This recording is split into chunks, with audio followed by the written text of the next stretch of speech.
हम पहुंच चुके हैं श्री बगलामुखी सुंदरम मंदिर, दिल्ली में स्थित एक अत्यंत दुर्लभ और शक्तिशाली साधना स्थल। ये वह स्थान है जहां बगला प्रतिंगरा स्वयं विराजमान है, एक ऐसा रूप जो अपने आप में अत्यंत शक्तिशाली रक्षक और प्रत्यावर्ती देवी शक्ति है। बगला प्रतिंगरा का कार्य है आपके ऊपर आई हर बला को हटाना, आपके ऊपर आया हर संकट, अभिचार या नकारात्मक प्रयोग, उसी सूत्र को लौटा देना जहाँ से वो आया है। ये देवी आक्रमण नहीं करती, ये शक्ति केवल रक्षा करती है। और ऐसा मंदिर जहाँ बगला प्रतिंगरा की सक्रिय उपासना होती है बहुत ही कम देखने को मिलता है। आइए अब हम जानेंगे बगला प्रतिंगरा की साधना का वास्तविक तांत्रिक अर्थ, उसका उद्देश्य और वह किन परिस्थितियों में मानव जीवन की रक्षा करती हैं। तो बने रहिए, क्योंकि ये केवल मंदिर भ्रमण नहीं, एक शक्तिशाली तांत्रिक अनुभव है। तो वैदिक साधना होती है और जो तंत्र साधना होती है, इसमें क्या फर्क है और कैसे तंत्र साधना सबका भला कर सकती है? किसी व्यक्ति के बाल या नाखून आदि इत्यादि काट कर कोई दुष्कर्म करने के लिए, उसका जैसे बिजनेस चल रहा है, कोई अच्छा कार्य हो रहा है, कन्या की शादी होने वाली है या होनी चाहिए, तो वो ना हो पाए इसलिए एक गड्ढा कर दिया जाता था और उस गड्ढे के अंदर वो दबा दिए जाते। शरभ पक्षीराज या जिसको आकाश भैरव तंत्र के नाम से भी जो लोग जानते हैं वह जानते हैं, ये अंतिम तंत्र होता है। अच्छा, इससे बड़ा कोई तंत्र होता ही नहीं, इसमें मृत्यु निश्चित होती है। शिव शक्त्या युक्तो यदि भवति शक्त्या प्रभवितुम न चैदेवं देवो न खलु कुशला स्पंदितुमपि। पार्वती प्रेम करती हैं शिव से और शिव प्रेम करते हैं पार्वती से। एक गुरु शिष्य को तभी बताता है जब वह उससे प्रेम करता है, जब वह उसमें समर्पण का भाव देखता है, अन्यथा वो नहीं बता पाता। तुम समर्पित हो जाओ, उसको विवश मत करो।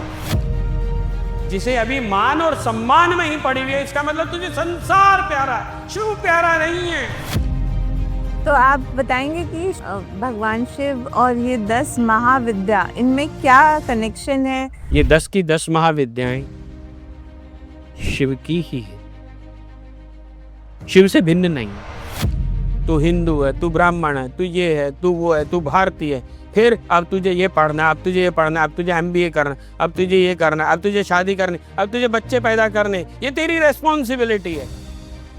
माय फुट, तुम्हारी सबसे पहली रेस्पॉन्सिबिलिटी स्वयं को जानना। आज हम फिर से आपके लिए एक नई जगह, एक पावन मंदिर लेकर आए हैं और ये है दिल्ली में जंगपुरा में श्री बगलामुखी मंदिरम। और हमारे साथ हैं स्वामी आलोक महाराज जी, और इनके बारे में मैं चाहती हूँ वो खुद ही बताएं कि इस मंदिर की स्थापना कब, कैसे। थोड़ा सा हम मंदिर के बारे में बात करेंगे, फिर आगे बढ़ेंगे, टॉपिक के बारे में बात करेंगे। इस मंदिर की स्थापना मेरे दादा श्री ओम प्रकाश शास्त्री जी ने करी थी 1980 में। सबसे पहले यहाँ भगवान शिव को स्थान उन्होंने ही दिया और उनकी प्राण प्रतिष्ठा करने के उपरांत यहाँ पर माँ स्वयं विराजित होती चली गई और उन्होंने अपना स्थान पा लिया। आज इस मंदिर प्रांगण में माँ बगलामुखी, माँ ललिता त्रिपुर सुंदरी, माँ कामाख्या एवं माँ बगला प्रतिंगरा स्वयं विराजित।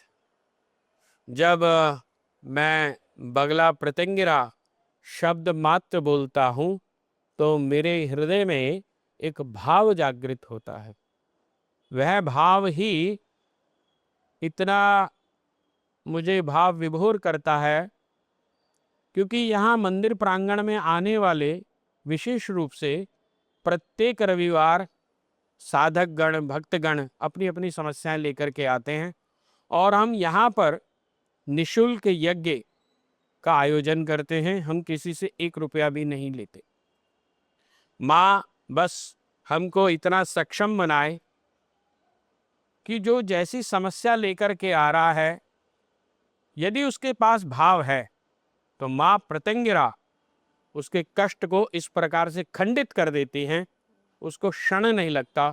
और मेरे पास हजारों लोग जब पूरे भारतवर्ष से, और भारतवर्ष से ही नहीं, कनाडा, ऑस्ट्रेलिया, न्यूजीलैंड, थाईलैंड आते हैं और या फ़ोन करते हैं, तो मेरा हृदय गदगद हो जाता है और मेरा भाव माँ के प्रति और बन जाता है। बस मैं माँ के श्री चरणों में एक ही बात बोलता हूँ, माँ अपना भाव, अपना वरद हस्त ऐसे ही सभी भक्तों पर, सभी साधकों पर बनाए रखना। बहुत सुंदर। तो आपको समझ ही आ गया होगा कि हम क्या बात करने वाले हैं। हम 10 महाविद्या की बातें करेंगे, हम तंत्र की बात करेंगे, मगर अंधविश्वास का पर्दा हटाएंगे और सच में 10 महाविद्या की क्या शक्ति है और तंत्र का क्या मतलब है, वो हम महाराज जी से जानेंगे। क्योंकि आजकल तंत्र को लेके लोग घबराते हैं, डरते हैं और उसकी जो शक्ति है या उसकी जो साधना है उसको समझ ही नहीं पाते। तो मैं आपसे पहला यही क्वेश्चन करना चाहती हूँ कि जो वैदिक साधना होती है और जो तंत्र साधना होती है, इसमें क्या फर्क है और कैसे तंत्र साधना सबका भला कर सकती है? देखिए, पहले तो जो आपने सर्वप्रथम एक बात बोली कि आज तंत्र के नाम पर लोग घबराते हैं, डरते हैं, ये डराया भी जाता है। ये बात बिल्कुल सही ही कह रही हैं आप कि लोगों के कपड़े उतारे जाते हैं तंत्र के नाम पर। Black magic is entirely different from a tantra. Black magic जो शास्त्र में जिसको हम कृत्याएं या अभिचार के नाम से जानते हैं, वो ब्लैक मैजिक होता है। कृत्या क्या होती है और अभिचार क्या होता है, इसमें थोड़ा फर्क होता है। जब पूर्व समय में किसी व्यक्ति के बाल या नाखून आदि इत्यादि काटकर कोई दुष्कर्म करने के लिए, उसका जैसे बिजनेस चल रहा है, कोई अच्छा कार्य हो रहा है, कन्या की शादी होने वाली है या होनी चाहिए, तो वो ना हो पाए, इसलिए जो कुड़ने वाले व्यक्ति हैं, जो विद्वेष रखते हैं, वो आज से नहीं है, वो शुरू से, तो वो इस प्रकार का कार्यक्रम करते थे कि बाल, नाखून आदि इत्यादि काट कर, कपड़े आदि वगैरह काट के एक गड्ढा कर दिया जाता था और उस गड्ढे के अंदर वो दबा दिए जाते थे और उनके साथ वह कार्य करा जाता था जिससे कि उनके वह कार्य सफल ही ना हो पाए। ये तो हुई कृत्याएं। अभिचार वह होता है जब व्यक्ति किसी भी तरह से काबू नहीं आ रहा, तो उसके स्वास्थ्य को कैसे गिराया जाए, उसको कैसे लेट डाउन करा जाए इस संसार में हर प्रकार से, तो उसके लिए अभिचार कर्म है। और ये जितने भी अभिचार, कृत्याएं आदि इत्यादि कर्म हैं, ये कलयुग में और बढ़ गए। अब कलयुग में जब और बढ़ गए, असलियत में जब हम ये बात कर ही रहे हैं तो हम ये भी बताते चलें कि ब्लैक मैजिक का जो ओरिजिन है वह अफ्रीका है, भारत नहीं। People are very much confused with this thing कि जो ब्लैक मैजिक है वह भारत द्वारा बनाया गया नहीं। पर जैसे ब्लैक मैजिक को बोलते हैं तांत्रिक, तांत्रिक ने मैं वही बताने जा रहा हूँ। Tantra is entirely different from a black black magic. Magic. There is no any direct or indirect relation with the tantra. तो ब्लैक तंत्र मैजिक को का डरा दिया ना तंत्र के नाम से। तंत्र बेसिकली, तंत्र होता है, तंत्र मीन्स तनु विस्तारयति तंत्र। हम इस शरीर को क्या बोलते हैं? तन। तन। इसका विस्तार यानी expansion by the help of this body, आप उस एनर्जी से कनेक्ट कर सके, जिस माध्यम से आप करते हैं, जिन मंत्रों के माध्यम से करते हैं, जिस शक्ति के माध्यम से करते हैं, इस सारी विधा को तंत्र कहते हैं। तो ना कि ब्लैक मैजिक है। ब्लैक मैजिक कभी भी किसी को शक्ति से नहीं मिला सकता। पर अब डर का माहौल इतना है कि तंत्र सुनते ही उसको ब्लैक मैजिक से जोड़ देते हैं, तो हमें ये समझना होगा कि तंत्र अलग है और Correct. ब्लैक मैजिक अलग है। बिल्कुल, दोनों का कोई रिलेशन ही नहीं है। रिलेशन ही नहीं है। और इस ब्लैक मैजिक को जो काट करने की जो शक्ति है, वो मेरी माँ पराभट्टारिका राजराजेश्वरी बगलामुखी के हाथ में है। वो जब हम बात करते हैं माँ बगलामुखी की, तो माँ बगलामुखी के साथ साथ माँ का ही एक विकराल स्वरूप होता है, माँ बगला प्रत्यंगिरा। हाँ, तो यही मेरे को पूछना था कि ये प्रत्यंगिरा, पहली बार मैंने ये नाम सुना, दर्शन हुए, हम माँ के बिल्कुल सामने ही बैठे हैं और माँ का आशीर्वाद हमारे पास है, इसीलिए हम पूछ पा रहे हैं कि इन देवी के बारे में बताइए। देखिए, जब दो बच्चे मान लीजिए खेल रहे हों, साधारण भाषा में बात करना, क्योंकि मैं टिपिकल भी बता सकता हूँ, लेकिन साधारण भाषा में बताने का एक प्रयास करूंगा। जब बच्चे बाहर खेल रहे हों और एक बच्चा दूसरे बच्चे को मार दे, पीट दे, और बच्चा रोता रोता अपनी माँ के पास आए, मम्मी मम्मी मुझे फलाने ने मार दिया, तो माँ अपने बच्चे को समझाती है, बेटा तू चिंता मत कर, तू जा खेल, कुछ नहीं होता बेटा, खेल ले। वो फिर जाए और खेलने लगे, और थोड़ी देर बाद फिर रोता हुआ आए, मम्मी मम्मी मुझे उसने मार दिया, मैं नहीं जाऊँ, बाहर जाऊंगा। अच्छा, फिर वो माँ बाहर जाती है, कहती है बेटा तूने इसे मत क्यों मारा? नहीं ऐसे नहीं मारते, चलो खेल लो, आपस में खेल रहे हो खेलते रहो, मत मारो। अब क्या हुआ, थोड़ी देर में फिर नहीं मानता, अब वो फिर मार देता है, मारता है और खेलता। तो अब माँ क्या कहती है, बेटा तू जरा पीछे हट, अब मैं देखूंगी इसको। जब माँ का साधक को कोई परेशान करता है, बार बार परेशान करता है, और इतना परेशान कर देता है कि उसको अपना जीवन ऐसा लगता है जैसे बहुत समस्या का, तो माँ पहले कहती है मान जा मान जा मान जा। जब नहीं मानता ना, तो जो भी अविचार और कृत्याय कर्म उसने करा हुआ है इसको परेशान करने के लिए, माँ विपरीत प्रत्यंगिरा वापस उसी के पास भेज देती है। और मैंने ऐसा प्रत्यक्ष अनुभव करा है कि या तो उसकी टांग टूट जाती है, या उसका जीवन बिल्कुल संकट के रूप में आ जाता है। और जब कहते हैं ना किसी का कोई लक्ष्मी बांध दी, बंधन कर दिया, तो हम यहाँ विशेष रूप से लक्ष्मी प्रत्यंगिरा का बगला प्रत्यंगिरा के साथ आह्वान करते हैं, और वो आह्वान इतना तीव्र होता है कि इधर वो होता है और उधर उसका रिजल्ट आ जाता है। आपने कहा लक्ष्मी प्रत्यंगिरा। प्रत्यंगिरा, बगला प्रत्यंगिरा, तो ये सब अलग अलग हैं? जैसे काली प्रत्यंगिरा, हाँ, मतलब सारी आप देवी के साथ में एक अलग। प्रत्यंगिरा उनका उग्र स्वरूप, अच्छा, मतलब माँ का वह स्वरूप, माँ हर देवी के पास अपनी एक प्रत्यंगिरा है। वही ही है जो कि उग्रता का स्वरूप। दरअसल क्या होता है, इनके मंत्र बदल जाते हैं। आपने एक कहानी भी मुझे बताई थी कि इनका जन्म कैसे हुआ, उत्पत्ति कैसे हुई। हाँ, देखिए क्या हुआ, जिस समय में भक्त प्रहलाद और हिरण्यकश्यप की कथा तो सभी को जानकारी है कि भक्त प्रहलाद, जब हिरण्यकश्यप का भगवान नरसिंह ने वध कर दिया और उसके उपरांत वो वहां रहने लगे, तो उनका क्रोध इतना भीषण था, उससे पृथ्वी डोलने लगी। तो तब जाकर के सभी देवताओं ने भगवान शिव को निवेदन करा कि अगर इनको शांत नहीं करा गया तो समस्या बन जाएगी। तो और उनमें कहीं ना कहीं अहंकार भी आ गया था कि मेरे से ज्यादा शक्तिशाली कोई नहीं है, नरसिंह भगवान में। नरसिंह भगवान में।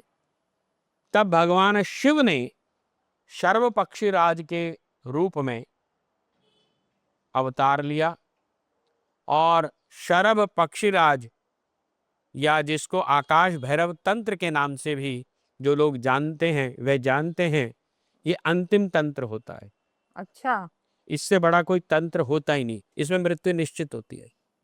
तो फिर ये भी तो तंत्र आप कह रहे हो, तंत्र अभी अलग है। हाँ, बता रहा हूं आपसे। तो उसमें क्या है कि शर्व पक्षीराज जिस समय भगवान शिव ने पक्षीराज के रूप में हुआ, तो जो उनके पंख थे उनमें से एक पंख मां प्रत्यंगिरा थी। अच्छा, तो वो इतने शक्तिशाली हैं कि जिनका एक पंख ही स्वयं शिव जी का है। की प्रत्यंगिरा है।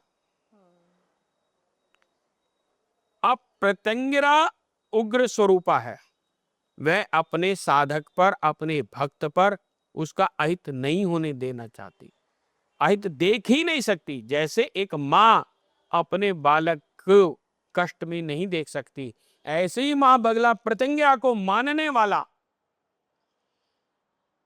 उसका अहित, उसका कष्ट मां देख नहीं पाती, उससे वह उबार लाती है, निकाल लाती है। तो आप जब मां प्रत्यंगिरा की साधना आराधना करी जाती है, लेकिन इनकी प्रत्यंगिरा की साधना और आराधना बिना दिशा निर्देश के नहीं करनी चाहिए। कई लोग मुझे फोन करके बोलते हैं कि हमने माँ बगला प्रत्यंगिरा के या प्रत्यंगिरा के ये मंत्र देख रही हैं, क्या हम कर सकते हैं? बिल्कुल नहीं, बिना दीक्षा के ना ये करें। तो बिल्कुल नहीं करना चाहिए, उल्टा पड़ता है। बिल्कुल रिवर्स हो सकता है, तो इसमें समस्या बन जाती है।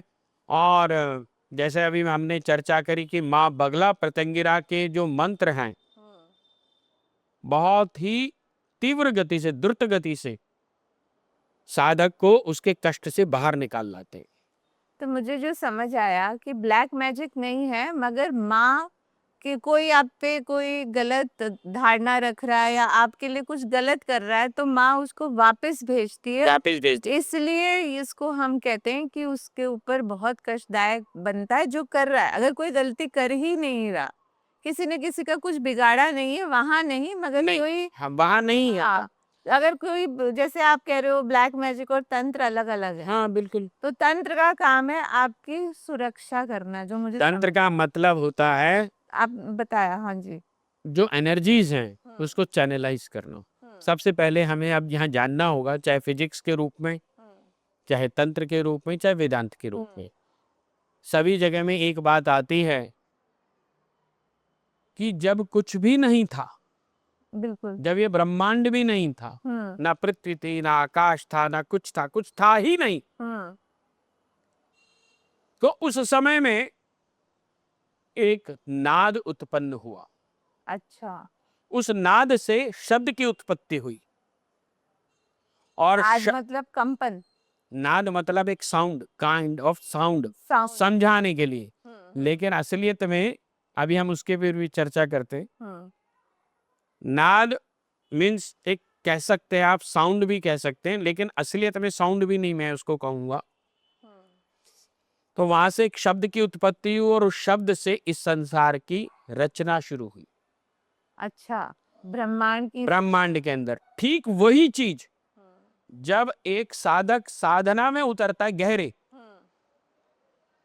जब साधक साधना में गहरे उतरता है, तो उसके अंदर में कुंडलिनी शक्ति जिसको हम जानते हैं, जिसको जो जागृत होती है, वहां भी कुछ नाद उत्पन्न होता है।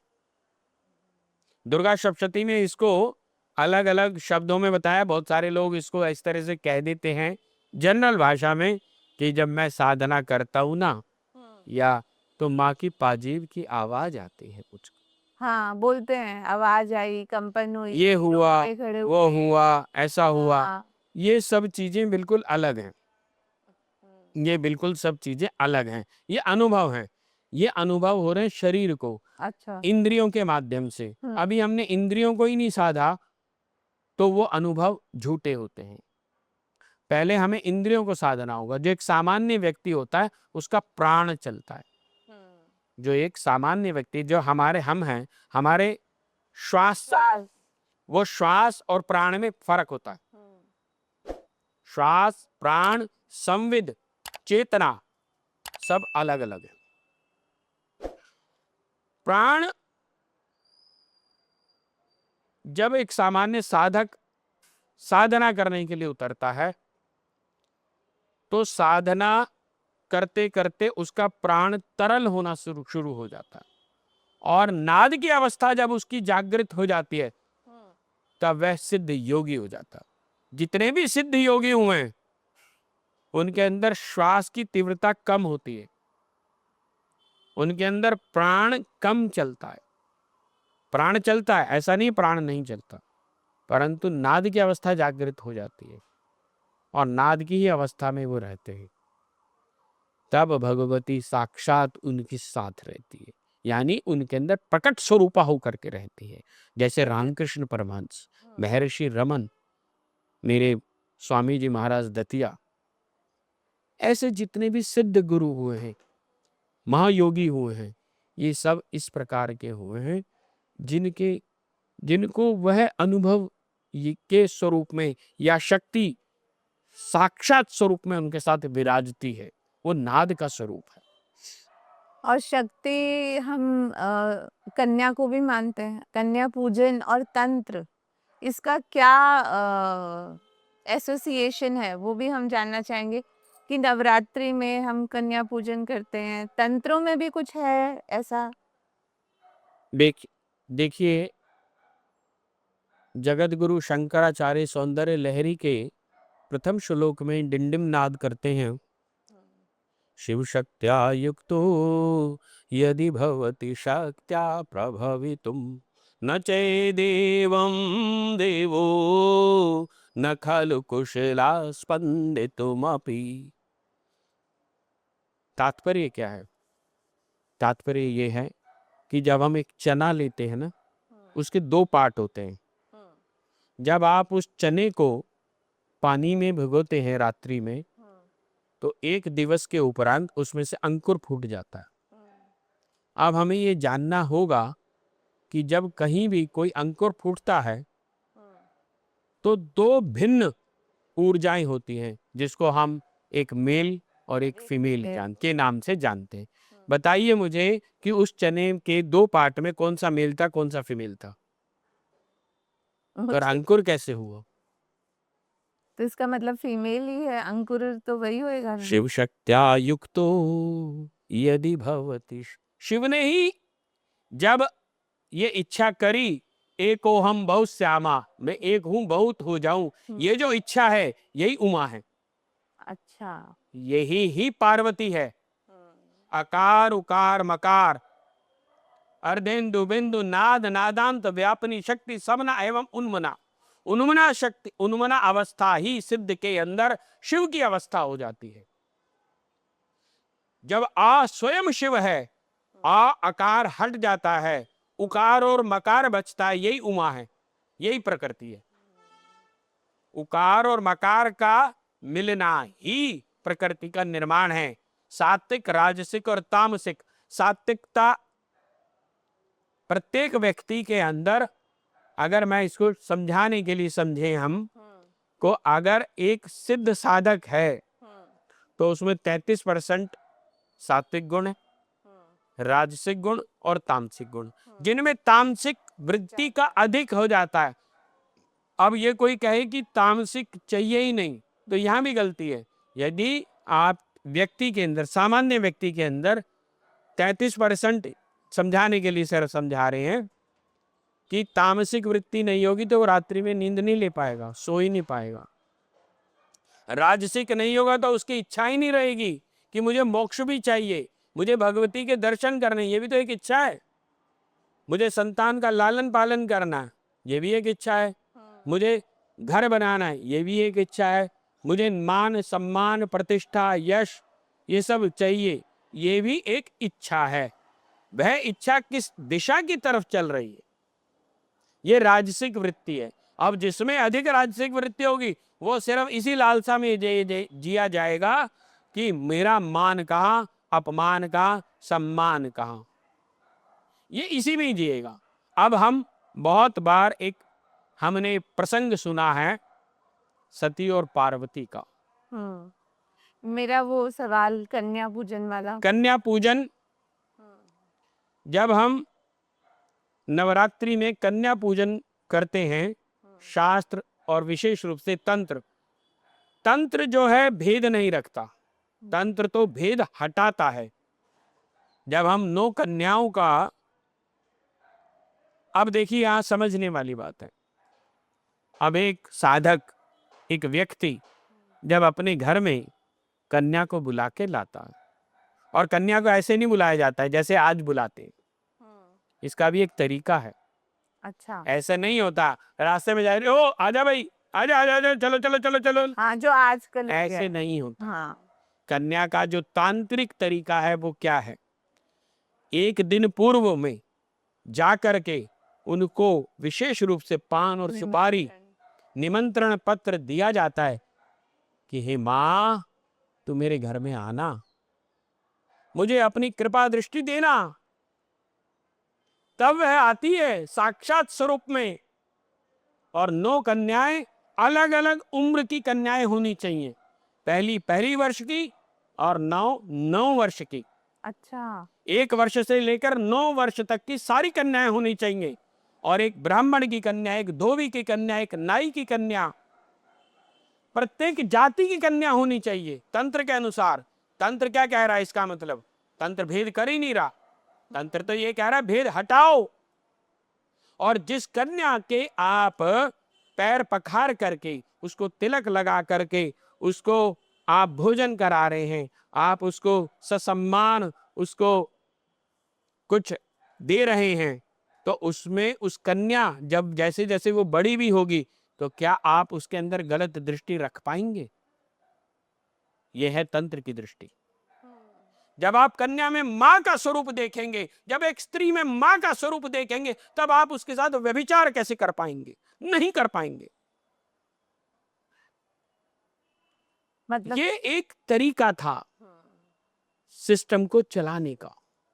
और सही माने में तंत्र का मतलब भी क्या है, जब हम अभी जल्दी ही 26 जनवरी आएगा, जिसको हम बोलते हैं गणतंत्र दिवस, वहां एक शब्द जुड़ा है गण और तंत्र। तंत्र मतलब सिस्टम, गण मतलब हम सब लोग, सिस्टम, हम लोगों के लिए जो सिस्टम बनाया गया है वह तंत्र होता है।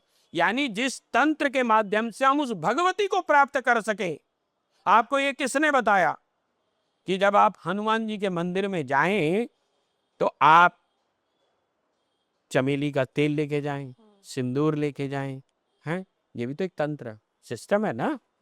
जब आप भगवती के मंदिर जाएंगे चुन्नी लेके जाएंगे, ऐसा तो है नहीं कि हनुमान जी के मंदिर में चुन्नी लेके जाएंगे और भगवती के मंदिर में जो है कुछ और लेके जाएंगे, भोले बाबा की तरह से उनको भगवती को दूध चढ़ाए, ऐसा तो नहीं होगा। तो ये किसने बताया? ये जिसने भी बताया, ये जो सब सिस्टम है यही तंत्र है। अब इसमें व्यभिचार कहाँ है? नहीं है। तो मतलब तंत्र तो एक सिस्टम है जो बनाया इसके माध्यम से हम उस ऊर्जा को प्राप्त कर सके और अपने ऊर्जा को चैनलाइज करके, अपने प्राणों के उच्चार को नियंत्रित करके, एक साधक की दृष्टि से जब देखते हैं, जब संसार की दृष्टि से देखते हैं तो भिन्नता होती है, जब साधक की दृष्टि से वही चीज भिन्न हो जाती है। देखिए, जब आप अभी जयपुर से चली, हाँ जी, सुबह जब जयपुर से चली तब आप जयपुर में थी, तब आप दिल्ली में नहीं थी। जब आप दिल्ली में तो जयपुर में नहीं है। अब जब आप दिल्ली में बैठी हैं और दिल्ली से जयपुर की तरफ चलेंगी तो दिल्ली कहीं छूटता चला जाएगा और जयपुर कहीं पास आता चला जाएगा। ठीक इसी प्रकार से जब हम शिव को बिंदु मान लें और शिव से हम संसार की तरफ चलेंगे तो शिव पीछे छूटता चला जाएगा, संसार करीब आता जाएगा। और जब संसार को छोड़ेंगे, शिव के करीब जाएंगे तो संसार पीछे छूटता जाएगा, शिव करीब आता जाएगा। यही है श्री यंत्र के अंदर बीच में बिंदु का रहस्य। वो स्वयं कामेश्वर और कामेश्वरी स्वरूपा होकर, बिंदु स्वरूपा होकर वहां बैठती है। यही श्री विद्या का रहस्य है। अच्छा। यही ललिता त्रिपुर सुंदरी है। ललिता त्रिपुर सुंदरी कुंडलिनी शक्ति होती है। तो आप बताएंगे कि शिव जी, भगवान शिव और ये 10 महाविद्या, इनमें क्या कनेक्शन है और किस तरह से ये जुड़े हुए हैं, क्योंकि अभी आप सती उनके बारे में भी बता रहे थे, सती पार्वती दोनों अलग हैं और दोनों का कनेक्शन शिव जी से है। महाविद्या जो है, अभी गुप्त नवरात्रि भी आ रही है, उनका भी जो संबंध है वो भगवान शिव जी से है, तो उसके बारे में भी थोड़ा बताएं। देखिए, अभी अभी हमने एक सौंदर्य लहरी का प्रथम श्लोक बोला, शिव शक्त्या युक्तो यदि भवति शक्त्या प्रभावितुम। मैं किसी से भी पूछता हूं बहुत बार, क्या सचिन तेंदुलकर अपनी जो खेलने की कला है वो अपने बेटे को दे सकता है कि भाई थोड़ी देर के लिए तू ले जा और जब खेल ले तो मुझे लाके वापस दे दियो। दारा सिंह अपने बेटे को अपनी शक्ति नहीं दे सकता था, चाहत करके भी, कि भाई ले थोड़ी देर, ये अपनी मैं शक्ति निकाल के तुझे दे रहा हूँ और तू जब जीत जाए तो मुझे मेरी शक्ति वापस कर दियो। जब हम मार्केट में मोटर खरीदने जाते हैं, पानी की मोटर, तो उससे ये कहते हैं 1 हॉर्स पावर की मोटर दे दे, 1/2 हॉर्स पावर की मोटर। उससे ये थोड़ी ना कहते हैं कि पावर अपने पास रख ले, मोटर मुझे दे दे।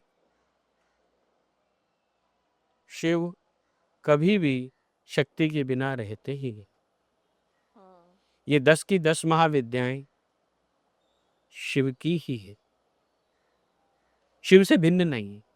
अच्छा, वैसे तो कहा जाता है सारी शक्ति जो महाशक्ति है, अपनी 10 महाविद्याएं हैं, वो पार्वती का ही स्वरूप है। पार्वती, अभी हमने बताया ना, अभी हमने आपसे बात करी कि सती और पार्वती में क्या फर्क है। देखिए, बड़ा गहरा रहस्य है। मैं साइंस स्टूडेंट भी हूँ और मुझे ना कहानी समझ में नहीं आती। मुझे आज तक एक बात नहीं समझ में आई कि सत्यनारायण की कहानी में सत्यनारायण कहाँ है। सत्यनारायण की कहानी करी क्यों जाती है, उसका लॉजिक क्या? क्या कलावती और लीलावती ने अपनी कहानी खुद पढ़ी थी? तो उन्होंने पढ़ा क्या था, करा क्या था? हमें वो बताओ ना जो उन्होंने करा था। तुम वो क्यों बता रहे हो जो सत्यवती और लीलावती की कहानी के रूप में हमें बताया जा रहा है? उन्होंने क्या अपनी कहानी खुद पढ़ी कि मेरे पति का जहाज डूब गया, मैंने वो कहानी? नहीं, वो रहस्य बताओ ना, वो रहस्य का उद्घाटन करो। तो ठीक यहां पर भी वही है, 10 महाविद्याएं। ये विद्याएं किसकी हैं? 10 महाविद्याएं हैं शिव की शक्तियां, शिव की ही स्वयं की शक्ति। जैसे एक स्त्री या एक पुरुष, कोई भी, वह एक टीचर भी हो सकती है।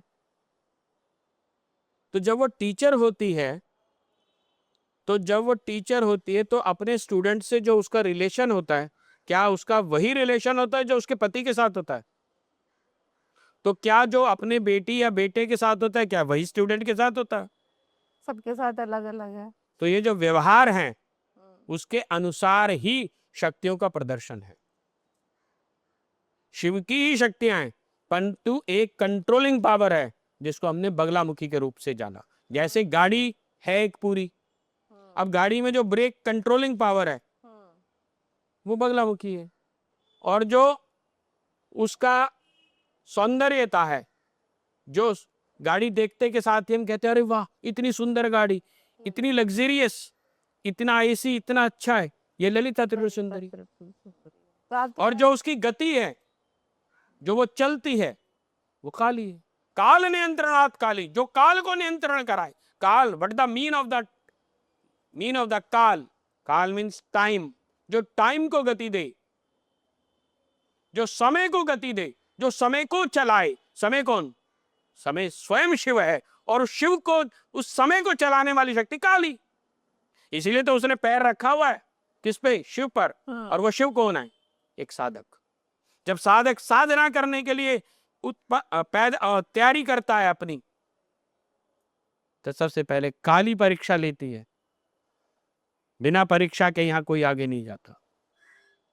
तो ऐसे ही जो 10 महाविद्या, उनके अपने अपने कुछ कार्य हैं उसी के अनुसार, परंतु वह कार्य सीधे सीधे संबंधित हैं शिव से। और जो बगलामुखी माँ है, उनको ये भी कहते हैं ना, कोर्ट कचहरी की किसी को दिक्कत हो, परेशानी हो, यही आजकल जो सुनने में आ रहा है कि वो तो बहुत छोटी सी बात है, छोटी सी बात, वो इतना सामान्य सी बात है। मतलब उनके लिए ये बहुत छोटी सी बात। ऐसे अब आप इस हाँ। ऐसे समझे, हम्म।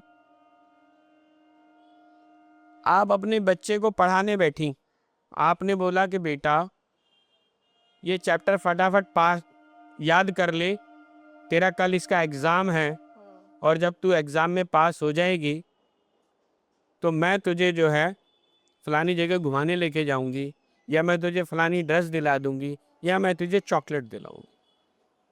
और वो बच्ची वो कर लेती है, तो जब वह कर लेती है तो आप क्या दिलाते हो उसे? चॉकलेट, अपना जो भी आपने प्रॉमिस किया प्रॉमिस किया। आप डिलीवर कर देते हैं।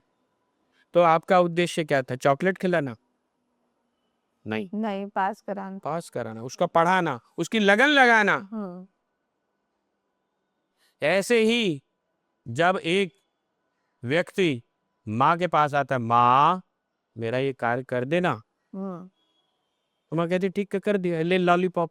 अच्छा, अब कहाँ जाएगा? You have to come back. उसकी लगन लग जाती है यस, में। अब वो अंडरस्टैंड करने लग जाता है, उस शक्ति को अनुभव करने लग जाता है। अब उसके सराउंडिंग, अब वो कहता है मुझे और आगे जाना, अब मुझे और पढ़ना, और समझना, और समझना। और अगर वो पहले दिन ही रिजेक्ट हो जाए तो अब यहाँ भाव पहले पैदा करा जाता है, फिर भाव आगे बनाया जाता है और बढ़ाया जाता है। अब जैसे इसको फिर समझते हैं। अब जैसे कोई बच्चा नर्सरी क्लास में है, तो वो बच्चा पढ़ने बैठता है तो 1 घंटे में पढ़ाई बहुत होती है उसके लिए। जब वो दूसरी, तीसरी, चौथी क्लास में जाता है, घंटा, 2 घंटा, 3 घंटा पढ़ लेता है। लेकिन यदि वही बच्चा आईएएस बनना चाहे तो क्या 3 घंटे पढ़ाई करके सफिशिएंट है?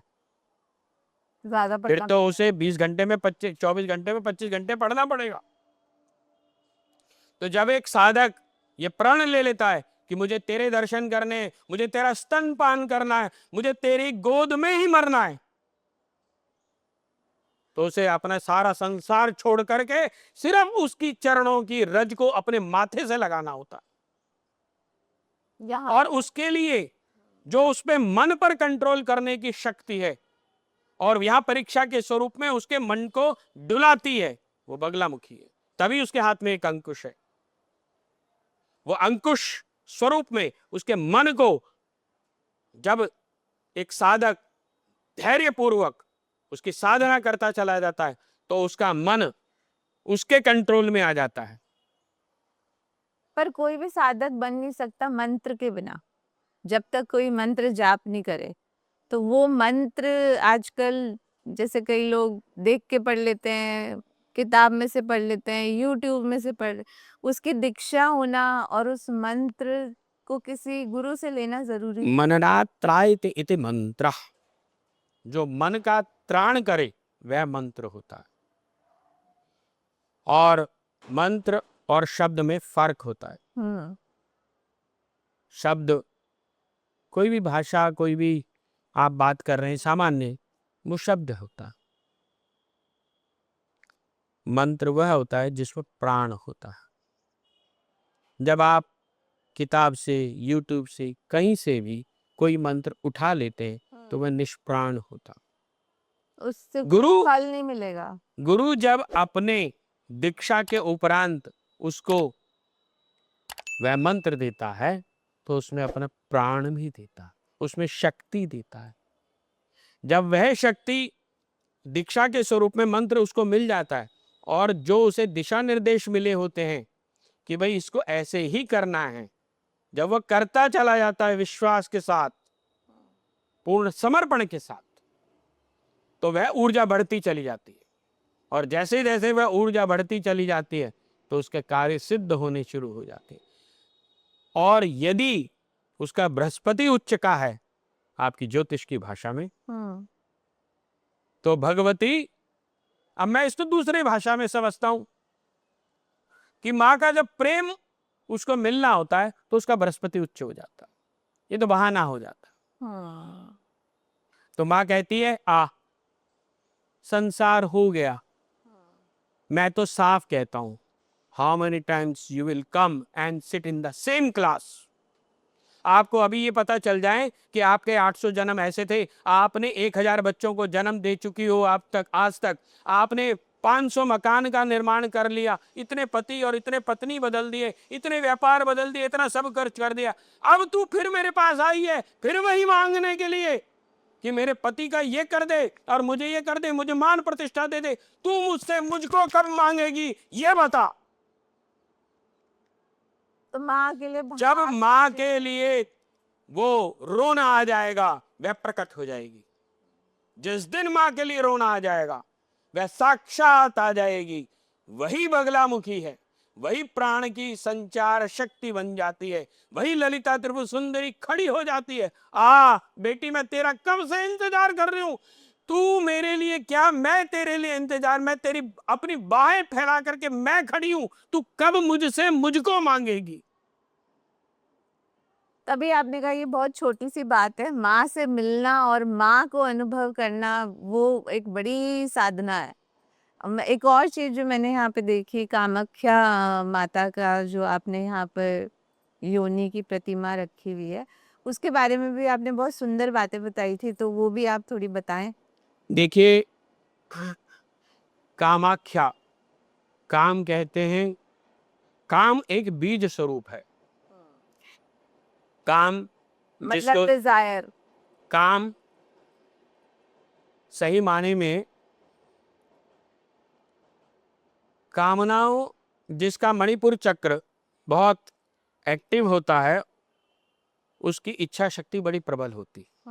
वह कुछ इच्छा करता है और उसकी इच्छा प्रकट हो जाती है, चाहे संसार की हो या साधना की हो या अन्य किसी की। अब मूलाधार चक्र और स्वाधिष्ठान, ये दोनों के दोनों चक्र जो हैं, ये जैसी ऊर्जा बनती है तो काम स्वरूप में यानी सेक्स के स्वरूप में, वीर्य के स्वरूप में बाहर आ जाता है। यदि उसको कोई गुरु मिल जाए, उसको कोई दिशा निर्देश देने वाला मिल जाए और उसमें वैराग्य की जागृति आ जाए तो वह अपनी ऊर्जा को संग्रहित करना शुरू कर देता है। और जब वह ऊर्जा संग्रहित होनी शुरू हो जाती है तो उसकी कामनाएं संसार को छोड़ उसको पाने की हो जाती। ठीक है, मोक्ष भी एक कामना है, उसको पाना भी एक कामना है, संसार पाना भी एक कामना है।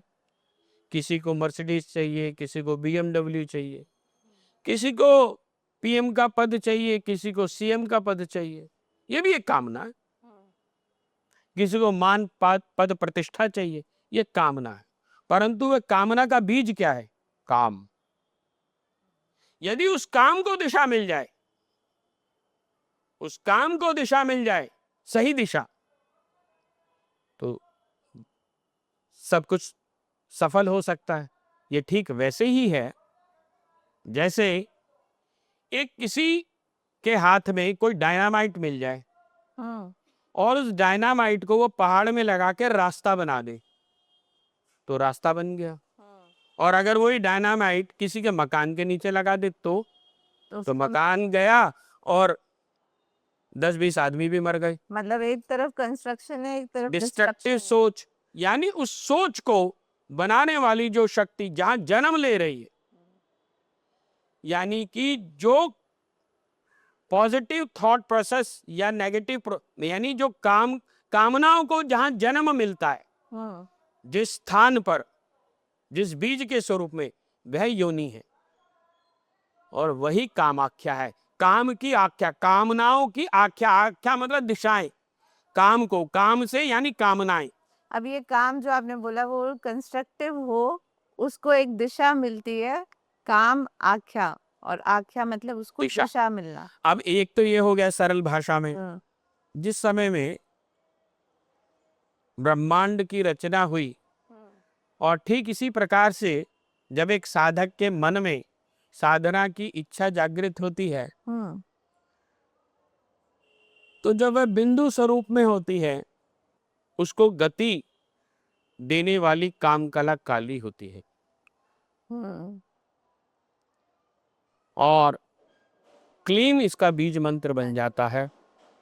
क्लीम से मुझे याद आया, बहुत यूट्यूब में आता है, आपको कुछ नहीं करना, आप अपनी कामना पूरी करना चाहते हो तो क्लीम क्लीम क्लीम बोल। मेरे पास ऐसे ना जाने, अच्छी बात आपने छेड़ दी, ऐसे नौजवान कितने ही आते हैं जो ये कहते हैं हम जैसे ही साधना शुरू करते हैं हमारी सेक्सुअल डिजायर बढ़नी शुरू हो जाती है, इरिक्शंस होने शुरू हो जाते हैं, ऐसी ऐसी चीजें होनी शुरू हो जाती हैं, दिक्कत होनी शुरू हो जाती है, वो साधना से भ्रमित होना शुरू हो जाती है। क्यों? डाइवर्स। क्योंकि उनको दिशा नहीं है। वो जो क्लीन बीज मंत्र है, हाँ, वो ऐसे ही। ऐसे ही थोड़ी ना कि भाई हाँ, ऐसे, भाई सबसे आप ध्यान से समझो, अभी हम एक बोले हैं कि भैया जरा मुझे पानी पिलाओ, ठीक है, अब यहाँ पे कोई चीज नहीं है हमारे पास, मान लीजिए हम जंगल में खड़े हैं और हम पानी चाहते हैं, सामने रिवर भी बह रही है, सब कुछ है, तो हमें पानी को लाने के लिए कुछ तो चाहिए, या तो हम अंजलि में लाएंगे। अंजलि में लाएंगे। अब अंजलि में कितना लाएंगे? सपोज करो हमें कोई कागज मिल गया, हाँ, हमें सपोज कोई कागज मिल गया, हमने उस कागज के से कोई ग्लास का निर्माण कर लिया और निर्माण करके उसमें पानी भर लिया, तो हम बताइए कितनी देर उस पानी को रोक पाएंगे? गल जाएगा, गिर जाएगा। तो जब तक हम इस शरीर को शुद्ध नहीं करेंगे, इसको डिटॉक्स नहीं करेंगे, तब- भले ही हम कितने मंत्र जाप कर ले, उसकी ऊर्जा को हम रोक कैसे पाएंगे? तो वो डिटॉक्स कैसे करते हैं ये बताएं। गायत्री, पहले आपको प्राण ही अभी संभालना नहीं आया, अभी इंद्रियों को कंट्रोल करना नहीं आया और क्लीन बीज मंत्र करने लग गए। पर गलत है ना ये, मतलब इस तरीके से मंत्र यही मैं बता रहा हूँ, इसीलिए गुरु की पुराने समय में खोज करी जाती थी, जाना जाता था कि भाई किन गुरु के पास जाएं जिससे जो हमें दिशा निर्देश मिल सके, सही दिशा निर्देश। अब एक बच्चे को मान लीजिए इंजीनियर बनना है और वो चला गया डॉक्टरी के कॉलेज में, तो कहाँ से इंजीनियर बन जाएगा? अब वो पढ़ने भी लग गया, 5 साल बाद तो समझ में आएगा भाई ये तो मैं गलत पढ़ लिया, अब क्या करेगा? सिर फोड़ेगा अपना और क्या करेगा? आज यही हो रहा है। तो कहते हैं कि ये तो बीज मंत्र है, कोई भी कर सकता है, मगर आपके हिसाब से कोई भी मंत्र बिना गुरु के आपको उच्चारण भाई करना पहले ही आप नहीं देख चाहिए। कहाँ जाना है। अब आपको जयपुर जाना है और चली जा रही है रास्ते पे शिमला पे, जयपुर पहुंच जाएंगे क्या? कभी भी नहीं पहुंच पाएंगे। जयपुर जाना है तो जयपुर के रास्ते पे तो चलेंगे, भली देर से बार पहुंचे, 2 घंटे की देखे 5 घंटे में पहुंचे, अगले दिन पहुंचेंगे तो, पर सही रास्ता होगा तभी, और उस सही रास्ते को बताने वाला कौन होगा? तो हम कामाख्या से शुरू हुए थे कि आख्या दिशा देना, ठीक है, अपने काम को एक दिशा देना, अपनी ऐसे कामनाओं को, अपनी हम अपनी कामनाओं, अब हमें कामना भी सही, अब किसी आदमी ने डिस्ट्रक्टिव होनी चाहिए जो आपने कहा था, बिल्कुल कंस्ट्रक्टिव और डिस्ट्रक्टिव ना हो, और कामना भी सही हो उसमें भी, तभी आपको कोई अब एक आदमी ने कामना कर ली मैं चांद को जमीन पे लाऊंगा, नहीं हो सकता, ये कामना कभी पूरी नहीं हो सकती। नहीं हुई, बिल्कुल। तो मतलब इस तरीके की कोई भी अगर आपको मंत्र जाप करना है या कोई आपको भगवान को समझना है या देवी को समझना है, वैसे हम एक और बात कर रहे थे कि ब्रह्मांड तो हमारा पूरा शरीर ही है। ब्रह्मांड शरीर ही है। अभी हम एक बात निकली थी और वो शायद रह गई कहीं बीच में, और वो थी सती और पार्वती में फर्क, हाँ बिल्कुल। वो मैं आपको ब्रह्मांड वाली बात पे भी, हाँ, देखिए क्या है, माँ सती शिव को तो प्राप्त कर लिया, पर वह शिव माई नहीं हो पाई। शिवमयी नहीं हो पाई। कैसे? शिव कहते हैं जैसे आप एक गिलास पानी है, उस पानी में एक और गिलास पानी लो और दोनों को मिला दो, और आपसे कोई ये कहे अब ये कि इसी गिलास के पानी को इसी में वापस मिला, बिल्कुल नहीं ला सकते, कुछ मर्जी कर लो आप ला ही नहीं सकते। तो सती शिव को प्राप्त कर गई पर शिव माए नहीं हो पाई। कैसे? शिव कहते हैं तू मेरे जैसा बन जा, तब तुझे मैं अपने में समाहित कर लूंगा, वरना तू तेल में पानी जैसा पड़ा रहेगा। अलग तैरता रहेगा। हमें सबको पता है कहानी कि राजा दक्ष ने एक यज्ञ किया और उस यज्ञ में शिव को नहीं बुलाया। उन्होंने कहा ये मेरा मान और अपमान की बात है, मेरे पति को नहीं बुलाया, मुझे नहीं बुलाया, मेरा अपमान है। शिव तो मान और अपमान से ऊपर बैठते। जिसे अभी मान और सम्मान में ही पड़ी हुई है, इसका मतलब तुझे संसार प्यारा है, शिव प्यारा नहीं है। एक साधक को मान और अपमान नहीं, शिव प्यारा होता है। तो उन्होंने बहुत प्रयत्न करा कि तू छोड़ इसको। उन्होंने कहा ना, मैं तो जाऊंगी। उन्हें पता था अब ये जाएगी तो आएगी नहीं। क्यों? हम शिव से प्रसन्न होकर आए हैं पुनः शिव बनने के लिए। जो शिव से हट गया, जब आप लोहे को काटते हैं तो जो लोहे के कण गिरते हैं वो लोहे में दोबारा नहीं मिलते। अब शिव से वो प्रसन्न हो गई, सती चल पड़ी संसार की तरफ, मान और अपमान की तरफ। मेरे पिता ने यज्ञ करवाया, ठीक है, फिर हमें सबको पता है फिर क्या हुआ क्या नहीं हुआ। हम सब शिव से प्रसन्न होकर आए हैं पुनः शिव बनने के लिए। अब सती चली गई और शिव तो बैठ ही गए, भोले भंडारी हैं वो तो। अब पार्वती स्वरूपा होकर के जब वो पुनः शिव को प्राप्त करने के लिए आती हैं, तो अब शिव कहते हैं कि तुझे अगर मुझे पाना है तो जो तुझे अब में दोष थे वो सारे दोष को निवारण करके आना पड़ेगा, शुद्ध अद्वा होकर के आना है। इसीलिए तंत्र में विशेष रूप से षडद्वा शोधन होता है। पार्वती ने वो सारी साधनाएं करी, तपस्या, वो षड अद्वा शोधन करे, अपने में से वो मान सम्मान और इन सब की बातें छोड़कर तब जाके वो शिवमय हो पाई, शिव में मिल पाई। इसीलिए सारा तंत्र यामल तंत्र कहलाता है। जितने भी ग्रंथ भरे पड़े हैं वो शिव और पार्वती के संवाद के हैं। क्योंकि क्यों? अब यहां फिर समझना, यहां प्रेम का संवाद है। पार्वती प्रेम करती हैं शिव से और शिव प्रेम करते हैं पार्वती से। एक गुरु शिष्य को तभी बताता है जब वह उससे प्रेम करता है, जब वह उसमें समर्पण का भाव देखता है, अन्यथा वो नहीं बता पाता। तुम समर्पित हो जाओ, उसको विवश मत करो, वो तुम्हें स्वयं सब कुछ दे देगा जिसके तुम लायक भी नहीं हो, वो भी दे देगा। शिव सारे तंत्र का रहस्य पार्वती को बताते हैं। सती को तो आप देखेंगे एक या दो जगह ही वार्तालाप हुआ। पर जितने अपने शक्तिपीठ है वो कहते हैं जो विष्णु जी ने भगवान विष्णु ने अपने चक्र से उनको काट करके उनके जो भी अंग थे वो सारे वो गिरे, वो सब चीजें हुई, वो ठीक है। वो तो शक्ति का स्वरूप, क्योंकि शक्ति तो थी, क्योंकि शिव से मिली। और शिव से एक बार मिल गया तो शक्ति भी शक्ति तो आई गई उसमें। कैसे शक्ति उसमें नहीं आई?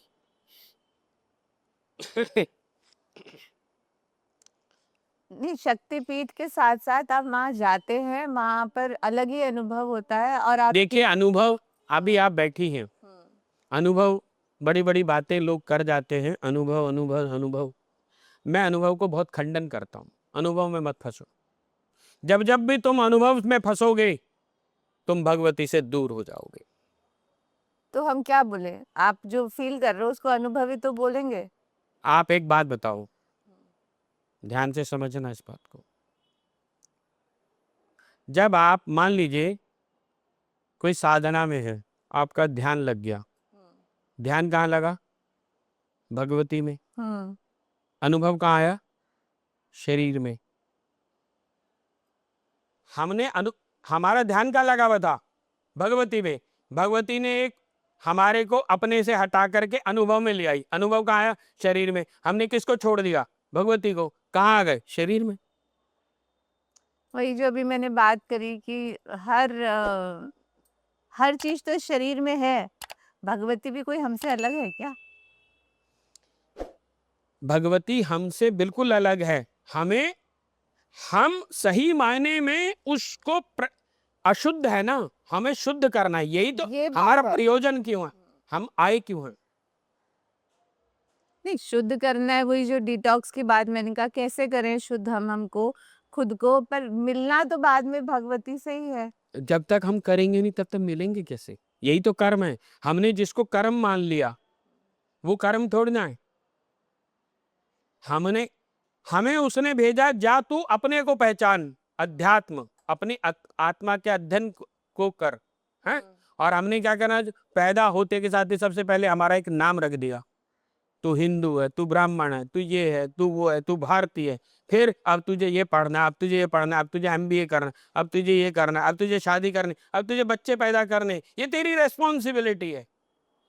माय फुट, तुम्हारी सबसे पहली रेस्पॉन्सिबिलिटी थी स्वयं को जानना, जिससे तुम है ही। विभक्त होकर आए थे। पर जब आप अंदर जा रहे हो शरीर में, आपके भीतर में जा रहे हो, तो वही तो स्वयं को जानना है।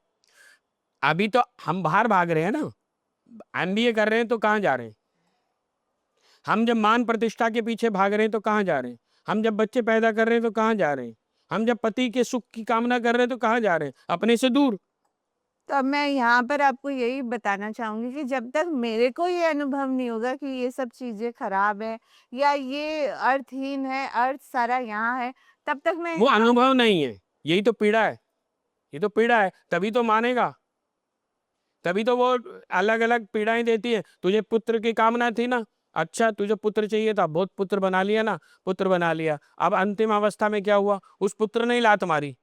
अब मरते हुए वक्त क्या कर, मुझे पुत्र नहीं चाहिए। अब अगले जन्म में क्या है, अब मुझे ये चाहिए। वो धीरे धीरे वो जो मोह है वो खत्म होता जा रहा है। एक में दो जन्म में डिटैच वैराग्य उत्पन्न हो रहा है। वो वैराग्य ऐसे नहीं उत्पन्न होता, एक बार में नहीं उत्पन्न होता, तो एक जन्म जन्मों में लगते हैं, बहुत जन्म लगते हैं वहां तक लेकिन पहुंच- कहीं तो हम कर्म करेंगे तभी तो होगा। जब हम कर्म ही नहीं कर रहे, तो आप कैसे बोलेंगे कि मतलब हमें सब छोड़ देना चाहिए अपने बाकी सब चीजों को, बस सिर्फ हमें ऐसे कर्म करना चाहिए जैसे हम होटल के कमरे में जा करके होटल के कमरे की व्हाइट वॉश को चेंज नहीं कराते, भले ही हमें पसंद ना हो। ये मेरी ड्यूटी है। मैंने बच्चे पैदा हुए, सिर्फ उसकी मेरी ड्यूटी है, उसको एज ए ड्यूटी हमें निभाना चाहिए। उन पे अपनी इच्छाएं नहीं लादनी। लादनी चाहिए जबरदस्ती। तुझे जो करना कर, नहीं करना मत कर, मेरा कर्म तेरे लिए है। मैं तो वही समझना चाह रही हूँ कि हम सादा हम अच्छे कैसे बने। मैंने बताया ना, अभी दिक्कत कहाँ आती है, दिक्कत यहाँ आती है सबसे बड़ी, कि जब हम जिन अनुभवों को महसूस करना शुरू करते। मुझे पाजेब की आवाज आ गई, मुझे रात्रि वो में ये अनुभव नहीं, अनुभव जो होता है, जो आपकी पूरी 7 बॉडी है हमारी, सब एकत्रित होके फील करें और आप अपने आप को कंप्लीट इंटीग्रेटेड फील करें, उसकी बात कर रही हूँ मैं। वो अनुभव नहीं कि मेरे को ये चीज सुंदर दिख गई, ये अच्छा खाना मिल गया, या नहीं, मैं बात उसकी बात नहीं कर रहा हूँ, मैं भी नहीं उसकी बात कर रहा हूँ।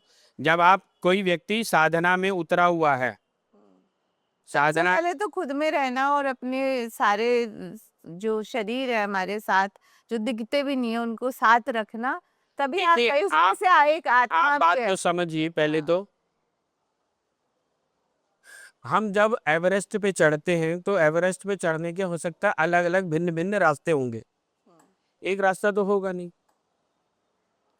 तो जब हम एक बार एवरेस्ट पे चढ़ गए तो हमने चढ़ गए तो चढ़ गए, जरूरी नहीं कि हम जो हैं एक बार एवरेस्ट पे इस रास्ते से चढ़े अब दूसरे रास्ते से चढ़ेंगे, अब तीसरे रास्ते चढ़ेंगे, सबसे नहीं चढ़ेंगे। हम एक बार चढ़ गए चढ़ गए। उसकी एक परिक्रिया कुंडलिनी शक्ति है, एक परिक्रिया उसकी, ये सारी परिक्रियाएं हैं उसको प्राप्त करने के लिए। अंत में जाता तो वही है। वही है, हाँ। रुचि नाम वैचित्रा रिजकुटलाना पद जशाम, कि अंत तो गत्वा जाते वही है। सम जितनी भी नदियां चाहे हिमालय से कहीं से निकली हो, अंत तो गत्वा मिलती सागर में ही है। ये सारी विधियां हैं, जिसने जिस विधि से उसको प्राप्त करा उसने उसको उससे बता दिया। अब हम एक परिक्रिया से पकड़ रहे हैं, हमने क्या करा, उस परिक्रिया को छोड़कर दूसरी को पकड़ लिया। फिर दूसरी प्रक्रिया को पकड़ के छोड़ करके तीसरी को पकड़ लिया। हम इसी में भटक रहे हो। हमें इस पे ही विश्वास नहीं हो रहा कि हम जिस प्रक्रिया को कर रहे हैं क्या वो सफिशिएंट है। अब क्या है, सबने उन चीजों को पकड़ना शुरू कर दिया। अब जैसे हठ योग है, हठ योग के माध्यम से भी हम उसको समझ सकते हैं।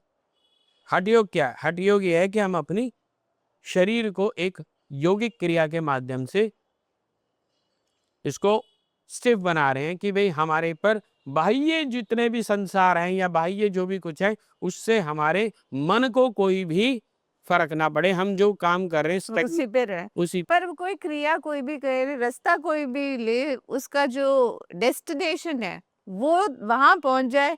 अब हम उसमें तो नहीं कर सकते, जिसको जो पसंद आए उस रास्ते से बस उस जगह पहुंच जाए। हाँ, वही तो मैं बोल रहा हूँ। जो आप 7 शरीरों की बात कर रही हैं, मैं उसी पे बात कर रहा हूँ। तो आपके 7 चक्र हैं, 7 शरीर हैं। जब आपने अपने आप को डिटैच कर लिया, अब जहाँ है उसी पे ध्यान है। अभी आप बैठे हैं पूजा में, तो आपका ध्यान ये नहीं है कि मेरे घर में ये पानी उबल रहा है या बच्चा ये कर रहा है या वो क्या कर रहा है। अभी पहले आप वहीं पर है।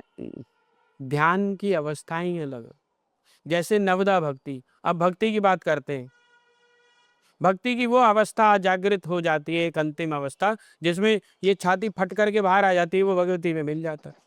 वो तो एक अलग ही उस लेवल तक पहुंचने के लिए तो वही तो बहुत बहुत आपको अपने आप पे मतलब संयम पाना पड़ेगा। हाँ, तो जब तक वो नहीं आएगा तब तक वो भी नहीं मिलेगा। और वो हर कोई नहीं कर सकता, मगर जैसे आपने कहा बीज डालना वो हमारा काम है। सबके मन में एक बीज डल जाए, माँ के पास आए, उसकी भक्ति उसमें आए, तभी तो वो आए। यहाँ तक आना भी एक जो है ना हमारा संस्थान का या हमारा उद्देश्य एक ही रहता है, एक ही है कि ठीक है, इस संसार पर विजय यात्रा प्राप्त करते हुए अंतिम यात्रा का ध्यान रखें, और अंतिम यात्रा है हमें उसमें मिलना है।